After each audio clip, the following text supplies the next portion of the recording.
पूर्व उपराष्ट्रपति जगदीप धनखड़ पहचान गए ना, इनके साथ भी खेल हो गया। बकायदा चिट्ठी लिख रहे हैं, चिट्ठी ये कि मुझे मेरा हक दे दो। ना जाने मोदी सरकार के लिए इन्होंने क्या क्या नहीं किया, मगर ऐसी रुसवाई कि सब दंग है। अब जो खबर पूर्व उपराष्ट्रपति जगदीप धनखड़ को लेकर सामने आ रही है ना, उसे जानकर मुझे ऐसा लग रहा है कि उन्होंने जो कुछ किया उस पर सब पानी फिर गया। उन्हें सताया जा रहा है, उन्हें परेशान किया जा रहा है, एक तरह से समझिए कि दंड दिया जा रहा है। पता नहीं उन्होंने बीजेपी, प्रधानमंत्री मोदी, गृह मंत्री अमित शाह और उनके खास मंत्रियों के साथ ऐसा क्या गुनाह कर दिया, उन्होंने क्या ऐसा कसूर कर दिया कि अब उनके पीछे एक अलग तरीके से सरकार पड़ गई है। लेकिन हैरत इस बात की है कि इतना सब कुछ होने के बावजूद जगदीप धनखड़ चुप है, मुंह सिए बैठे हैं। अब समझिए मामला क्या है। याद कीजिए जब उपराष्ट्रपति पद से इन्हीं जगदीप धनखड़ ने इस्तीफा दिया था, इस्तीफा देने के तुरंत बाद धनखड़ से आवास खाली करवा लिया गया। मगर आपको जानकर हैरत होगी कि यही जगदीप धनखड़, इन्हें अभी तक सरकारी आवास का इंतजार है।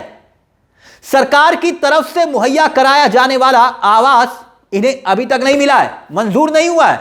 सोचिए ऐसा क्या हो सकता है कि कोई व्यक्ति इतने बड़े, इतने सम्मानित पद पर रहा हो, उपराष्ट्रपति, और इस तरह की ज्यादती इनके साथ हो रही है। अब देखिए उपराष्ट्रपति पद से इस्तीफा दिए जाने के बाद जगदीप धनखड़ को 5 महीने हो चुके हैं, 5 महीने इस्तीफा दिए हुए, लेकिन अभी तक किसी भी तरह का सरकारी आवास उन्हें मिला नहीं है। हालांकि कितने जल्दी आवास को उनसे छीन लिया गया था। यानी ये वही पूर्व उपराष्ट्रपति जगदीप धनखड़ हैं जिन्होंने रहस्यमय तरीके से इस्तीफा दिया, स्वास्थ्य कारणों का हवाला दिया। 21 जुलाई को जब मानसून सत्र चल रहा था, यानी पहला दिन था, अपने पद से इस्तीफा दे दिया था रहस्यमय तरीके से। अचानक से फैसला आया, सब हैरत में आ गए, परेशान हो गए कि आखिरकार ये हुआ तो हुआ कैसे। इस्तीफा देने के 1 हफ्ते के बाद ही पूर्व उपराष्ट्रपति जगदीप धनखड़ ने सितंबर में अपने आधिकारिक आवास को खाली कर दिया था कि भाई लीजिए चाबी, मैं जा रहा हूं, ओके टाटा बाय बाय। अब लोग तलाश रहे थे जब उन्होंने आवास खाली किया कि धनखड़ जी कहां गए, शिफ्ट कहां हुए। तब पता चला कि भाई साउथ दिल्ली के छतरपुर के एक निजी फार्म हाउस है, वहां गए, और वो फार्म हाउस किसी और का नहीं बल्कि इनेलो नेता अभय चौटाला का था। अब याद कीजिए यह बयान जो जगदीप धनखड़ ने कुछ वक्त पहले दिया था, नवंबर में पद छोड़ने के बाद अपना पहला सार्वजनिक भाषण दे रहे थे, और ये सभा में जब भाषण देते देते इन्होंने एक बात बोल दी, जो सोया है उसे जगाया जा सकता है, जो जाग कर सो रहा है ना उसे जगाया नहीं जा सकता, यही कह रहे थे। और ये कहते कहते ये कह गए धनखड़ जी कि भगवान करे कोई नैरेटिव के चक्कर में ना फंसे। सुन लीजिए इनका ये बयान। भगवान करे कोई नैरेटिव के चक्कर में ना फंस जाए। इस चक्कर में कोई फंस गया तो निकलना बड़ा मुश्किल है। मैं अपना उदाहरण नहीं दे रहा हूं।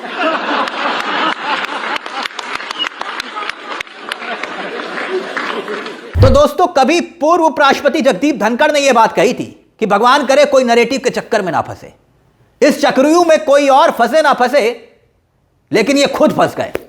इन्होंने कहा था ना कि निकलना बड़ा मुश्किल है, अपना उदाहरण दे रहे थे। अब हंसते हंसते ये बात कह रहे थे, लेकिन लगता है कि बोलते बोलते अपनी ही बात बोल गए, अपना उदाहरण दे गए। लेकिन जो हो रहा है उनके साथ, क्या ये नैरेटिव के चक्रव्यूह में नहीं फंसे? क्या खुद नैरेटिव के चक्रव्यूह में फंस गए। 5 महीने गुजरने के बावजूद भी उन्हें आवाज तक नहीं मिला। अब इससे साफ दिखाई दे रहा है कि नैरेटिव तो, जिसे उन्होंने खुद माना कि भाई ये नैरेटिव के चक्कर में फंस जाते हैं लोग, वो अपनी ही दास्तान बता रहे थे। एक भी शब्द मुंह से नहीं निकल रहा कि भाई मुझे आवाज क्यों नहीं दे रहे हो। इतना सब कुछ होने के बावजूद भी धनखड़ चुप है, खामोश है, नैरेटिव में फंसे हुए हैं। नैरेटिव यही है, अपनों के लिए वो अपने नहीं रहे, सब पराये हो गए, लोग भूल गए उन्हें। क्या क्या नहीं किया इन्होंने, सब पर पानी फिर गया। अपने सरकारी आवास को लेकर जगदीप धनखड़ ने 22 अगस्त को आवास और शहरी मामलों के मंत्रालय के सचिव को पत्र लिखा था। और बताइए कितना वक्त गुजरा, और पूर्व उपराष्ट्रपति को मिलने वाले आधिकारिक आवास की फरियाद वो खुद लगा रहे हैं कि भाई मुझे आवास दे दो। और आपको बता दें कि जगदीप धनखड़ पूर्व उपराष्ट्रपति होने के नाते लगभग 2 लाख प्रति माह पेंशन के हकदार हैं।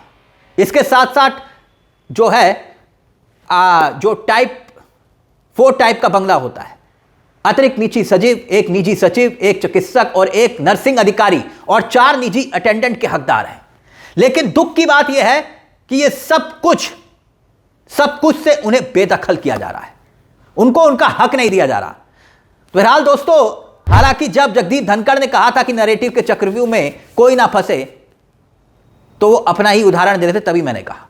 लेकिन आज ये लग रहा है कि ये सब कुछ वही अपनी कहानी बताते बताते इस हालात में पहुंच गए कि उनको उनका हक तक नहीं दिया जा रहा, उनके हक तक को छीन लिया गया। इसलिए सवाल खड़े हो रहे हैं कि इन्होंने ऐसा कौन सा गुनाह कर दिया था। और ऊपर से जगदीप धनखड़ चुप भी हैं, खामोश भी हैं।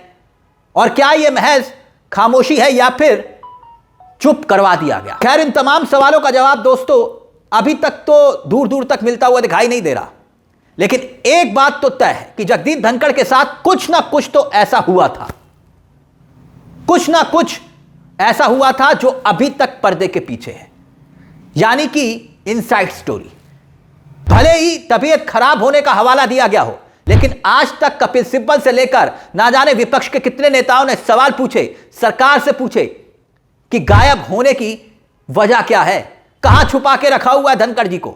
यही पूछा ना विपक्ष ने, लेकिन जवाब आज भी अधूरा है। खुद जगदीप धनखड़ की चुप्पी बहुत रहस्य में है और इस चुप्पी में कुछ ऐसे सवाल गुम हैं जो उस दौरान घटनाएं घटी थी, जो हुआ था। मगर संवाद बंद, हालात बंद, मामले बिगड़े, बहुत कुछ हुआ। अब यह उदाहरण कि भाई आवाज तक नहीं मिल रहा और निजी सचिव, एक अतिरिक्त निजी सचिव, एक सहायक, एक चिकित्सक, एक नर्सिंग अधिकारी, 4 निजी अटेंडेंट के वो हकदार हैं, तो फिर क्यों नहीं मिल रहा? आपको क्या लगता है कि आखिरकार क्या जगदीप धनखड़ के साथ ही कोई खेल हो गया या फिर खेल हो चुका है, बस वो खामोश है और उनकी चुप्पी आज भी रहस्य में बनी हुई है? इस मुद्दे को लेकर अपनी राय हमें कमेंट बॉक्स में जरूर दीजिएगा। मुझे तिलक चावला को दीजिए इजाजत। एक छोटी सी दरख्वास्त, अब तक आपने हमारे इस चैनल को सब्सक्राइब नहीं किया तो प्लीज सब्सक्राइब कर लीजिएगा। यह मंच आप ही का है जहां हम सिर्फ खबर नहीं दिखाते बल्कि खबर के पीछे की खबर भी बताते हैं। नमस्कार, जय हिंद, जय भारत।